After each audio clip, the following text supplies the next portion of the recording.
अस्सलाम वालेकुम, मैं हूं आजाद चाय वाला। मैंने अभी एक वीडियो बनाई जहां पे मैंने बताया कि जी प्लॉट नहीं लेते। दूसरा मैंने एक वीडियो बनाया जहां पे मैंने बताया कि जी प्लॉट अगर वाकई आपको लेना है तो कैसे लेते हैं, उसका सही तरीका क्या होता है। और अब मैं आपको बताने वाला हूं प्रॉपर्टी के बारे में। प्रॉपर्टी अमूमन क्या है, हमारी आम जिंदगी में वो सबसे महंगी चीज होती है जब हम लेते हैं। अगर गलत ले ली तो पछतावा उसका बड़ा महंगा पड़ता है। और जो सक्सेसफुल लोग होते हैं, मिलियनर्स होते हैं, अमूमन उनका 40 से 60% जो उनका पोर्टफोलियो होता है, जो उनकी इन्वेस्टमेंट्स होती हैं, वो प्रॉपर्टी में होती हैं।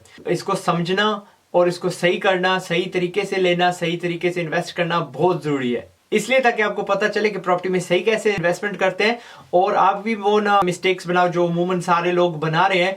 मैंने 13 चीजों की फहरिस्त बनाई है और मैं आपको ये बताता जाऊंगा। तकरीबन 10 मिनट का video and you will definitely learn something. पहली चीज तो आपको मैंने बता दी है कि जो मिलियनर्स होते हैं उनका 40 से 60% जो पोर्टफोलियो होता है, जो इन्वेस्टमेंट्स होती हैं, वो प्रॉपर्टी पे मुश्तमिल होती हैं। नंबर 2 ये है कि डिसिप्लिन का ये मतलब है कि आप जब प्रॉपर्टी लेते हो उसमें रश करो, उसमें जल्दी करो। बिल्कुल जल्दी नहीं करनी। ये जो मैं आपको फहरिस्त बता रहा हूँ आगे ऑल द वे टू 13, इनको मद्देनजर रख के खरीदनी है। और अगर इनमें से ये मैचिंग नहीं हो रही इनकी, यानी मिलाप नहीं हो रहा, देन डोंट बाय इट। कभी जल्दी नहीं करनी। कैश हाथ में रखना इज एन एब्सोल्यूट एसेट। ठीक है, कभी भी कोई आपको सस्ता एसेट मिल सकता है, कोई सस्ती कोई अपॉर्चुनिटी मिल सकती है।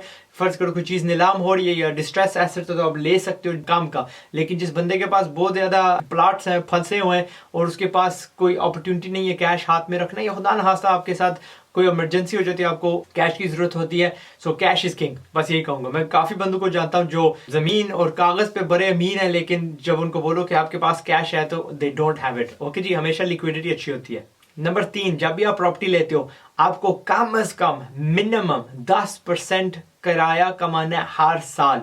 ठीक है, मेरे इलाके में जहां पे मेरे गांव के करीब जो कंस्ट्रक्शन होती है वहां पे लोग 1-2% मैक्सिमम कमाते हैं। गांव में तो आप भूल ही जाओ कि आप 1% से ज्यादा कमाओगे। ठीक है, और ऑलमोस्ट लाइक या तो अपनी जात के लिए वहां पे बनाओ, but never put in for investments. मैंने वहां पे देखा हमारे गांव में बंधु ने 10-10, 20-20 दुकानें बनाई हुई हैं अपने मकानों के नीचे, and there is nothing there. वहां पे लोग गाड़ियां खड़ी कर रहे हैं 250, 300, 400 रुपए दे के, and otherwise there is no, यानी उसका कोई रिटर्न नहीं है, और वो 1% भी नहीं कमाते। और जो हमारे फर्ज कीजिए मेन बाजार और गांव के जो सड़कों पे जो दुकानें हैं, वो मर के अगर अच्छा सा किराएदार मेरे जैसे मिल जाए तो वो फिर भी 2% कमाती हैं। और जो हर प्रॉपर्टी का उसूल होता है तकरीबन 1% ना उसको यानी बरकरार रखने में, उसकी शक्ल जो है उसकी उस पर जो मेंटेनेंस होता है वो तकरीबन 1% हर साल लग जाता है। और आपको यानी गांव में बनाने का ये है फायदा कि आपको जमीन शायद सस्ती मिल जाएगी, लेकिन कंस्ट्रक्शन कॉस्ट हमेशा वही होती है। सो ये जब भी मैंने देखे लोगों ने सोच के नहीं इन्वेस्ट किया, और आपको जब इन्वेस्ट करना है ऐसी जगह पे करो जहां पे आपको 10% मिलता है। मेरे करीब वाला जो शहर है उसको मीरपुर बोलते हैं। इवन दो मेजॉरिटी लोग 10% नहीं कमाते, ठीक है, क्योंकि वो जल्दी में पैसे लगाए गए हैं, या फॉरेनर्स होते हैं यूके वाले, वो वहां पे लगा रहे हैं और काम ही उन्होंने सोचा है, या वो उस भूमि में चले गए नहीं जी हर चीज ऊपर जा रही है, हमने लेना है, और उन्होंने ना प्लॉट ठीक लिया, ना कंस्ट्रक्शन ठीक किया, और ना उन्होंने कभी सोचा कि हमने 10% कमाना है। सो वो थोड़ा नुकसान खा रहे हैं। लेकिन वहां पे मीरपुर में 4 बंदों को देखा है जो माशाल्लाह देयर मेकिंग मिनिमम 10% और उसके ऊपर भी कमा रहे हैं। ठीक है, लेकिन अमूमन इनके पास कमर्शियल प्रॉपर्टीज होती हैं और कमर्शियल प्रॉपर्टी से ये 10% मिनिमम सालाना कमाते हैं। लेकिन जो मैंने रेजिडेंशियल देखे हैं, रेजिडेंशियल से कहां से लोग कमाते हैं 10%? इस्लामाबाद। और इस्लामाबाद इज अ डिसेंट शहर। अगर आपके पास फैसलाबाद, इस्लामाबाद बड़ी सिटीज हैं, इनका एक्सेस है, तो वहां पे इन्वेस्ट कीजिए। ठीक है, 10% मिनिमम कमाना है। और मैं एंड में आपको बताऊंगा कि मैं कितना कमाता हूं। ट्रस्ट मी, मैं 10% नहीं कमाता, मैं ज्यादा कमाता हूं, अल्हम्दुलिल्लाह। नंबर 4, जब भी आप प्रॉपर्टी लेते हो कभी ये ना सोचना कि प्रॉपर्टी ऊपर जाएगी और वहां से मैं पैसा कमाऊंगा। हमेशा किराए पे नजर रखो। 10% मिनिमम मैंने हर साल कमाना है। ठीक है, एक उसूल होता है प्रॉपर्टी का कि ओवर टाइम वो ऊपर जाती है, और अगर ऊपर चली जाती है तो मौजे मौजे। ठीक है, एंड इंशाल्लाह दैट्स बेनिफिशियल टू यू। लेकिन आपकी नजर किराए पे हो, फर्स्ट ऑफ ऑल किराए पे। नंबर 5, कोई भी प्रॉपर्टी लेने से पहले आपको पता होना चाहिए कि इस प्रॉपर्टी में कौन रहेगा। कभी ट्रेंड्स पे ना जाइएगा कि ये जी यहाँ पे खुलेगी, वो यहाँ पे आएगी, मेट्रो आएगी, फला होगा, ये होगा। If that comes then all and good and well. ठीक है, लेकिन आपको हमेशा डोंट अपने को झूठा दिलासा ना दीजिए कि नहीं कल यहाँ पे चाइनीज इंजीनियर आएंगे, यहाँ पे फला होगा, यहाँ पे यूनिवर्सिटी खुलेगी। अगर स्टूडेंट्स है, फैमिलीज हैं, मजदूर लोग रह रहे हैं, कमर्शियल है, वट एवर इट इज, पहले देख लो, क्योंकि आपको स्टेडी इनकम चाहिए। आपको रियलिस्टिक हकीकताना किस्म की इनकम चाहिए। आपको वो नहीं चाहिए कि जी कल ऐसे होगा। यानी you need to secure yourself, ठीक है। ट्रेंड्स अगर आते हैं, अगर यानी चाइनीज आते हैं तो जिंदाबाद, वहां पे मेट्रो खुलती है तो जिंदाबाद, दैट्स एन एडेड बोनस, यानी शक्कर कह लो, इट्स लाइक मीठा, इट्स नाइस, आपका बोनस है, बोनस।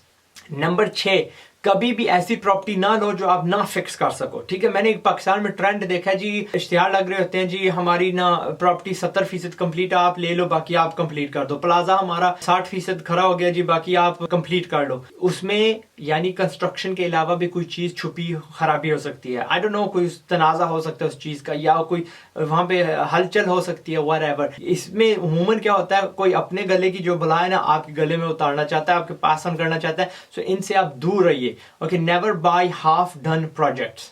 नंबर 7, कभी भी सुपर लक्जरी में इन्वेस्ट मत कीजिए, ठीक है, अनलेस कि अपने लिए कर रहे हो, आपको रेंटल मार्केट के लिए चाहिए। क्यों नहीं करना चाहिए? क्योंकि these are expensive to maintain, ठीक है। अगर कोई आपको बुरा टेनेंट मिल गया तो उसने तबाही मचा देनी है, महंगा है टू मेंटेन। और मैंने कहा था ना 1% आपकी जो एनुअली उस पर खर्चा आता है मेंटेन करने का, this could be a lot more, so don't by super luxury properties. और सुपर लक्जरी प्रॉपर्टी है उसमें किराएदार डालना भी मुश्किल होता है, so stay away from super luxury properties. Number 8, क्या है कि जितने ज्यादा दाने ले सकते हो, जितना स्प्रेड कर सकते हो उतना बेहतर है। क्यों? अगर आपके एक प्रॉपर्टी जाएगी लेने के आप 2 ले लेते हो तो उसमें क्या होता है कि जी आपके पास 2 इनकम सोर्सेज है। अगर एक किराएदार बुरा पड़ जाता है या एक प्रॉपर्टी खाली रहती है, कम से कम आपको दूसरी से पैसा आ रहा है। ये नहीं मैं कहता कि बहुत छोटे छोटे दाने ले लो, हर बंदे की अपनी हैसियत होती है, but try to split your money into multiple units, बजाय कि आप, और उसमें लोकेशंस भी हैं, शायद यहाँ पे बाहर रही है, शायद यहाँ पे बराबर है, यहाँ पे गिर रही है, सो गिरती कम है, बट रिमेंबर एक से ज्यादा लेने की कोशिश करें। Try to split your money into multiple units. Number 9, हमेशा याद रखिएगा ये इन्वेस्टमेंट्स हैं, आपको इन मकानों में रहना नहीं है।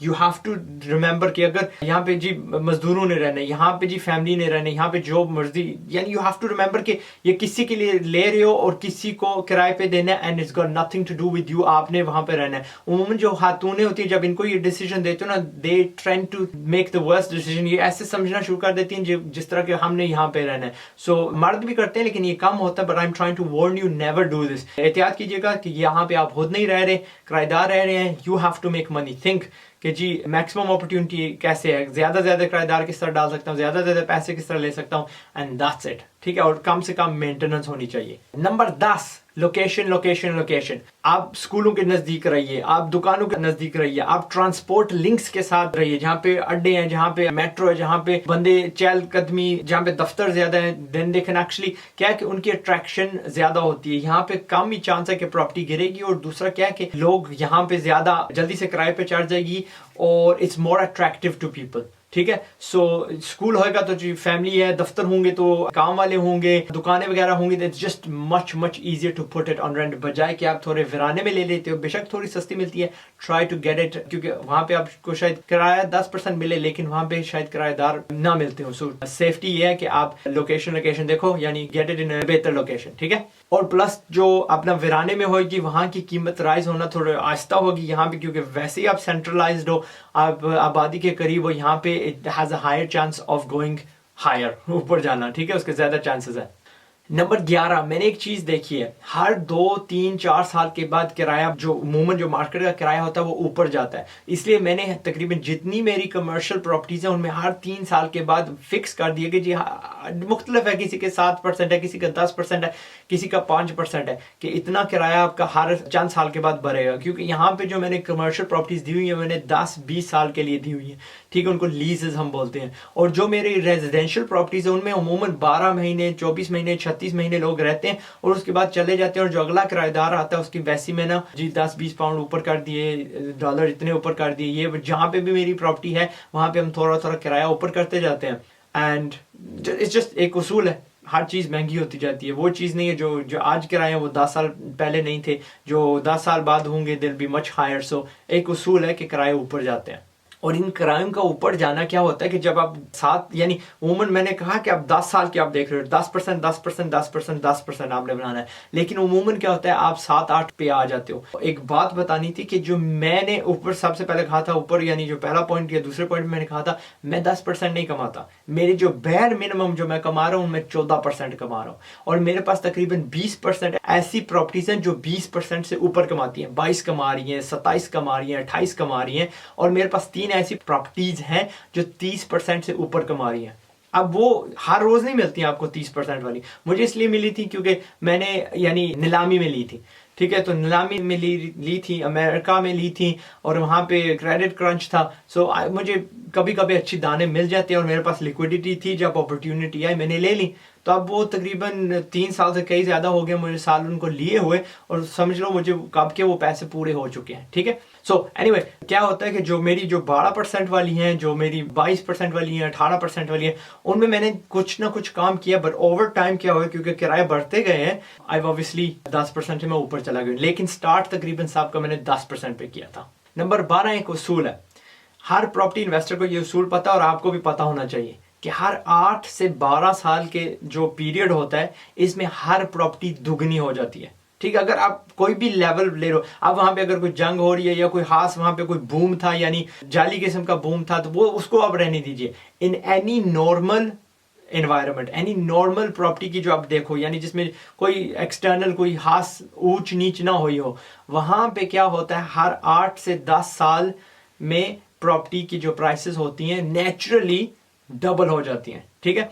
तो क्या है कि एक तो आप 10% किराया कमा रहे हो, फिर हम क्या कहते हैं जी हर साल 10% आपकी प्रॉपर्टी जो है ना ऊपर जा रही है। So what essentially you are doing is कि आपकी जो इन्वेस्टमेंट थी वो 5 साल में पूरी हो रही है, या 20% आप हर साल कमा रहे हो, ओके। तो कई ऑब्वियसली कुछ मेरे पास प्रॉपर्टीज हैं जो मैंने यानी बूम में ली हैं, वो 60% से बड़ी हैं। एक आध प्रॉपर्टी मैंने ली है जो दुबई में, मैंने ऑब्वियसली वो अपनी जरूरत के लिए ली थी, लेकिन उसकी ऑब्वियसली अगेन बूम का मैं कहता हूँ नहीं कभी लिया करो, लेकिन एक आध बार मैंने ली है और वो अपनी कोई उसके पीछे कोई वजह होती है, उस प्राइस की बिना उस मार्केट में कोई चीज बढ़ी नहीं है, बाकी गॉन डाउन नीचे गई है, बट वास्ट मेजोरिटी 95% या 90 जो भी है सिवाय एक के बाकी जितनी मेरी प्रॉपर्टीज हैं दे हैव गॉन अप। कुछ दुगनी हुई हैं, कुछ 2 गुना ऊपर चली गई हैं। जो अमेरिका वाली थी, यूके वाली काफी 50-60% ऊपर चली गई। यहाँ पे जितना आप किराया लेते हो ना, उसको आप 10 गुना ज्यादा कर दो तो उस पर आप ऐसे बेच सकते हो प्रॉपर्टी। आप मार्केट में जब लेके जाते हो आप कहते हो जी इसका मुझे फर्जन कह देते हैं ₹1,00,000 साल का मिल रहा है, तो इसकी 10 लाख प्रॉपर्टी की वैल्यू है, and it just goes like that. क्योंकि यहाँ पे एक उसूल आपको जब प्रॉपर्टी लेनी है 10% पे लेनी है, ठीक है, इन्वेस्टर्स को जब बेचनी है। एनीवे ये थी मेरी वीडियो ऑन प्रॉपर्टी इन्वेस्टमेंट कैसे करते हैं। आई होप कि आपने कुछ सीखा है, आपके कुछ ख्यालात खुले हैं, एंड देन अगर आप किसी को जानते हो जो प्रॉपर्टी में इन्वेस्ट करता है, आप उनको ये वीडियो दिखा सकते हो, and maybe they will learn something, ठीक है। अगर आपको मजीद कोई चीज आती है that maybe I don't know, तो आप कमेंट में फेंक दो, इंशाल्लाह आई विल लर्न। एंड उसके अलावा चायवाला.com उसकी मैं हमेशा पुश करता रहता हूँ। चायवाला.com मेरा बिजनेस फोरम है जहां पे मैं सबको कहता हूँ आओ बातचीत करो, डिस्कस विद ईच अदर, यानी जितने बिजनेसमैन आपस में बात करोगे ना नुकसान नहीं होगा, फायदा ही होगा, ठीक है। कोई किसी को सस्ती चीज दे देगा, कोई किसी की रिलेशनशिप बन जाएगी, कोई किसी को, यानी you helping each other out, ठीक है। उसके अलावा don't forget to subscribe to my channel on YouTube, तो फेसबुक पे हो तो लाइक कर दो, and I hope to see you again अगले वीडियो में इंशाल्लाह, ठीक है जी। एंड अगर आपने वो प्लॉट वाले नहीं देखे तो वो भी ढूंढ लो, एक का शायद नाम है स्टॉप इन्वेस्टिंग इन प्लॉट्स, दूसरे का how to buy a plot, जो भी है इस किस्म का, ठीक है जी। मैं हूं आजाद चायवाला, टिल द नेक्स्ट वीडियो, अस्सलाम वालेकुम। अच्छा एक चीज मैं बोलना भूल गया हूँ कि ये थी प्रॉपर्टी जहां पे आप 10% कमाते हो, ठीक है। एक और वीडियो मैं बनाऊंगा जिसमें मैं आपको सिखाऊंगा कि जी 35% किस तरह कमाते हैं प्रॉपर्टी से सालाना, और एक और मैं आपको वीडियो बताऊंगा जहां पे मैं आपको बताऊंगा कि 100% हर साल प्रॉपर्टी से किस तरह कमाया जाता है, ठीक है। ये मेरे मामू ने मुझे जब सिखाया था ऑलमोस्ट लाइक 15 साल पहले, तो मेरे जो रोंडके ने खड़े हो गए थे कि oh my God that is so bloody simple सा तरीका है। एंड सो इसकी मैं वजाहत बाद में करूंगा in that video, so watch out for those videos इंशाल्लाह। जब आप देख रहे हो ऑलमोस्ट 2-3 दिन के बाद, वो भी हफ्ते के बाद वो वाले वीडियोस भी निकल आने, so watch out for them इंशाल्लाह, ठीक है जी। अपना ख्याल रखिएगा, अस्सलाम वालेकुम अगेन, एंड दैट्स इट।